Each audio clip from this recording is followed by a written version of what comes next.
Insurance வந்து 3 type senior. ஒண்ணு வந்து எண்டோமென்ட், 2வது யூலிப், 3வது டெர்ம் இன்சூரன்ஸ். யூலிப்பும் லைஃப் இன்சூரன்ஸ் வந்து 3 category. First term insurance, second வந்து என்டோமெண்ட், தேர்ட் வந்து ULIP. So term insurance is always best.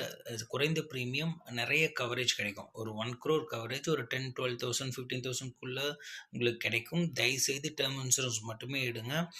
இன்சூரன்ஸும் இன்வெஸ்ட்மெண்ட்டும் போட்டு கன்ஃபியூஸ் பண்ணிக்காதீங்க. அவங்க சொல்லுவாங்க, சார் நீங்கள் 10 வருஷம் 5 வருஷம் கட்டுங்க, 20-25 வருஷம் வெயிட் பண்ணுங்கள், வருஷம் 50,000 கட்டுங்க, உங்களுக்கு இவ்வளோ ரிட்டர்ன்ஸ் வரும்னு சொல்லி வருஷம் 50,000 1,00,000 கட்டுற மாதிரி போயிடும்.